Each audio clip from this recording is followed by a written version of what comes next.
जय हिंद साथियों। स्वागत है आपका हमारे YouTube चैनल ज्ञान आरबीएल में। दोस्तों, आपको पता है यूपीएसआई के एग्जाम लगे हुए हैं और यहाँ पर हमें कुछ ना कुछ देखने को मिला है कि दोस्तों किसी सदस्य की न्यूनतम आयु भी पूछ रहा है कि जिससे एक पूछा गया था राज्यसभा के सदस्यों की न्यूनतम आयु क्या होती है। ऐसे भी क्वेश्चन आपके एग्जाम में देखने को मिले हैं। दोस्तों, इसी प्रकार के क्वेश्चन हम देखेंगे और थोड़ा इनसे हम हटके भी कुछ चीज़ें देख लेंगे, इनके आसपास की चीज़ें जो आपके पेपर की दृष्टि से बहुत ज़्यादा महत्वपूर्ण हैं। तो आप क्या करिएगा, इसका तो हम दोस्तों पीडीएफ भी अपने टेलीग्राम चैनल डाल देंगे जिसका नाम है ज्ञान आरबीएल ऑफिशियल के नाम से। ठीक है, तो ज्वाइन कर लीजिएगा, मिल जाएगा। ठीक है, तो चलिए दोस्तों इसके बारे में शुरू करते हैं। जैसे कि आपको पता होना चाहिए राज्यसभा के सदस्यों की न्यूनतम आयु क्या होती है, लोकसभा के, विधानसभा के, विधान परिषद के, राज्यपाल के, राष्ट्रपति के, प्रधानमंत्री, तो इन सभी चीज़ों के बारे में देखने वाले हैं। तो चलिए दोस्तों शुरू करते हैं इस वीडियो को। थोड़ा वीडियो हल्का लंबा हो सकता है क्योंकि दोस्तों इसके हम थोड़ा सा डीपली भी देख लेंगे क्योंकि आपके एग्जाम के लिए बहुत ज़्यादा इंपॉर्टेंट होते हैं। चलिए शुरू करते हैं। ठीक है, देखिए अगर बात करते हैं लोकसभा सदस्यों की न्यूनतम आयु, देखिए पूछेंगे कि लोकसभा सदस्य की न्यूनतम आयु क्या होती है दोस्तों, तो आपको पता होना चाहिए 25 वर्ष होती है। कितनी होती है? 25 वर्ष होती है लोकसभा के सदस्यों की न्यूनतम आयु। तो ये चीज याद रखेंगे दोस्तों, लोकसभा के सदस्यों की न्यूनतम आयु कितनी होती है दोस्तों? 25 साल। और लोकसभा का वर्णन किसमें दोस्तों? 81, आर्टिकल 81 में। आपको पता है सरला 79, 81, ठीक है, 80 और 81। और राज्यसभा के सदस्यों की न्यूनतम आयु कितनी है दोस्तों? 30 वर्ष। ठीक है, राज्यसभा में 30 वर्ष। देखिए अगर राज्यों में दोस्तों आपको पता है कि राज्य में आना तो मतलब दोस्तों आपको ज्यादा एज चाहिए, 30 साल राज्यसभा की और लोकसभा में 25 साल। अगर बात करें दोस्तों लोकसभा का कार्यकाल कितना होता है तो आपको पता होना चाहिए कितने साल का होता है दोस्तों?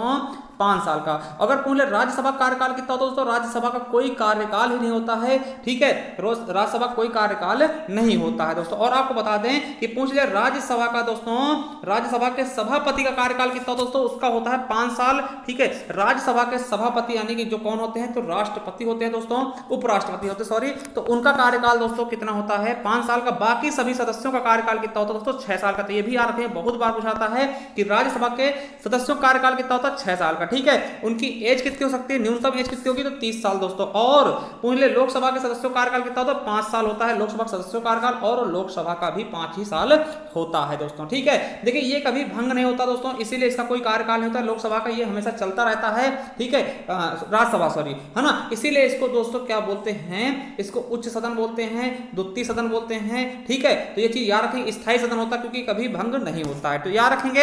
अब देखिए जैसे कि लोकसभा होता है दोस्तों संसद में, उसी प्रकार दोस्तों विधानसभा, देखिए लोकसभा और विधानसभा याद रखेंगे दोस्तों, लोकसभा और विधानसभा दोस्तों दोनों सेम जैसे होते हैं कैटेगरी के। इसमें भी 25 साल ही एज होती है, न्यूनतम एज क्या होती है? 25 साल होती है। ठीक है, विधानसभा में भी न्यूनतम एज कितनी होगी दोस्तों? अगर सदस्य कोई आता है चुनकर तो कम से कम दोस्तों 25 साल का होना ही चाहिए दोस्तों। ठीक है, तो याद रखेंगे विधानसभा। और आर्टिकल कौन सा दोस्तों? 170 है। ठीक है, वहीं बात करते हैं विधान परिषद की दोस्तों। याद रखेंगे विधान परिषद के दोस्तों अगर कोई आता है दोस्तों 169 में तो इसकी एज कितनी होनी चाहिए दोस्तों? आपको पता होना चाहिए कितनी होनी चाहिए इसकी एज? 30 साल होनी चाहिए। ठीक है, और एक चीज आपको मैं बता दूं, याद रखिएगा, मोस्ट इंपॉर्टेंट चीज है दोस्तों कि विधानसभा में जो दोस्तों राज्य की विधानसभा होती है उसमें अधिकतम सदस्य 500 और न्यूनतम सदस्य 60 होने चाहिए। देखिए तो विधानसभा में दोस्तों किसी भी राज्य की विधानसभा में अधिकतम सदस्य दोस्तों 500 होना चाहिए और न्यूनतम दोस्तों कम से कम कितने होने चाहिए? 60। मगर दोस्तों न्यूनतम का कहीं जगह अपवाद है, जैसे कि पुदुचेरी में दोस्तों 30 हैं। ठीक है, पुदुचेरी में 30 है, सिक्किम में दोस्तों 32 है। ये क्वेश्चन आपके एग्जाम में बहुत बार पूछे गए हैं। और गोवा में 40 और मिजोरम में 40। तो गोवा में दोस्तों 40 हैं और दोस्तों मिजोरम में कितनी सीटें? 40 सीटें हैं। ठीक, तो याद रखेंगे विधानसभा में अधिकतम कितनी सीटें होती है? 500। सबसे ज्यादा सीटें कहां हैं दोस्तों? उत्तर प्रदेश में। ठीक है, और न्यूनतम कितनी हो सकती है? 60। मगर दोस्तों 4 ऐसे अपवादित राज्य भी हैं जैसे पुदुचेरी में दोस्तों 30 हैं और सिक्किम में 32 हैं, गोवा में 40 और मिजोरम में 40। तो ये भी याद रखेंगे दोस्तों।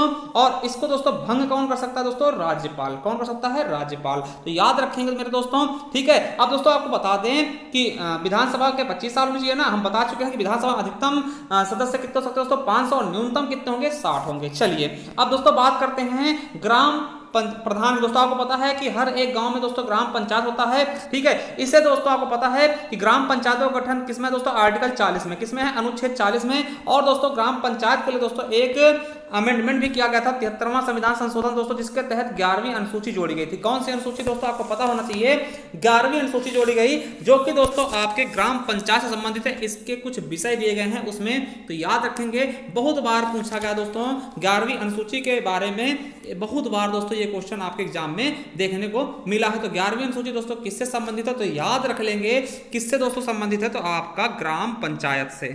ठीक है दोस्तों, तो 11वीं अनुसूची किससे संबंधित, ग्राम पंचायत। आपको पता है ग्राम पंचायत के लिए कुल कितने विषय प्रदान किए दोस्तों, 29 विषय पे ये काम करता है दोस्तों। कौन सा संविधान संशोधन, 73वां संविधान संशोधन, बहुत बार पूछा गया है। और बलवंत राय मेहता की समिति पे त्रिस्तरीय पंचायती राज की शुरुआत की गई थी दोस्तों। कहां से की गई थी, तो 2 अक्टूबर 1962 को, 2 अक्टूबर 1962 दोस्तों, नागौर जिले से, राजस्थान के नागौर जिले से। याद रखेंगे, बहुत ज्यादा इंपॉर्टेंट। कुल कितने सब्जेक्ट दिए गए हैं, 29 दोस्तों। और वहीं दोस्तों नगर पालिका को कितने दिए गए हैं दोस्तों, तो 18 सब्जेक्ट। ये क्वेश्चन आपके लिए इंपॉर्टेंट है, ठीक है। और दोस्तों ग्राम पंचायत चुनाव के लिए दोस्तों कितनी एज होनी चाहिए, तो 21 साल, न्यूनतम कितनी, 21 साल। और सरपंच दोस्तों वही होते हैं, कहीं पे सरपंच बोलते हैं, कहीं पे प्रधान बोलते हैं, ठीक है। और बात करते हैं दोस्तों राष्ट्रपति की, तो राष्ट्रपति की एज कितनी होनी चाहिए दोस्तों, 35 साल। उसी प्रकार दोस्तों देखिए, जो केंद्र में राष्ट्रपति होता है दोस्तों उसकी 35 साल, और राज्यों में जो राज्यपाल होता है दोस्तों उसकी भी 35 साल, उपराष्ट्रपति की भी 35 साल होनी चाहिए दोस्तों।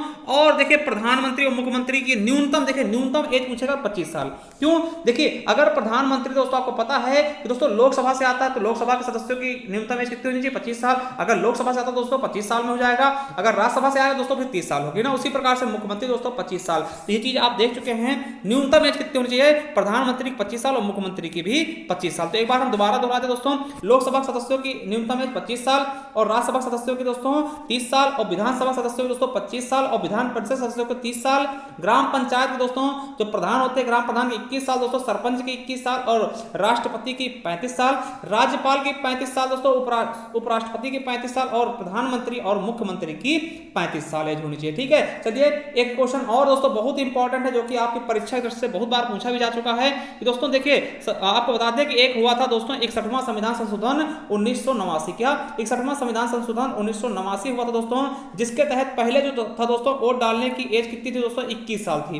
पहले दोस्तों कोई बच्चा वोट नहीं डाल सकता था जिसकी एज 21 से कम थी दोस्तों। इसको घटा करके किया गया 18 साल, 61वां संविधान संशोधन। तो याद रखेंगे दोस्तों, 61वां संविधान संशोधन द्वारा 21 साल की एज को कम करके 18 साल कर दिया गया वोट डालने के अधिकार को, ठीक है। कि अब अगर आप 18 साल के हैं जो हम लोग डाल सकते हैं वोट, ये उसी संशोधन की देन है, किसकी, 61वां संविधान संशोधन की देन है दोस्तों। मोस्ट इंपॉर्टेंट, याद रखिएगा, बहुत ज्यादा इंपॉर्टेंट है आपकी परीक्षा की दृष्टि से।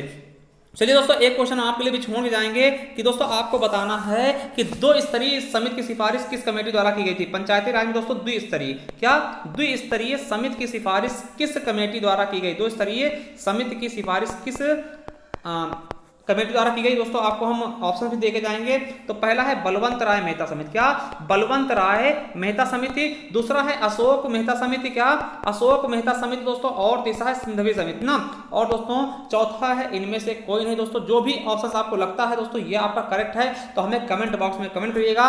और दोस्तों चैनल सब्सक्राइब कर लीजिएगा। और दोस्तों एक जनहित याचिका की वीडियो अगर आप उसे देख लेते तो आपको कहीं ना कहीं कुछ नंबर दोस्तों इंक्रीज आपके अवश्य हो जाएंगे। मिलते हैं नेक्स्ट वीडियो में, तब तक के लिए जय हिंद, जय भारत, वंदे मातरम।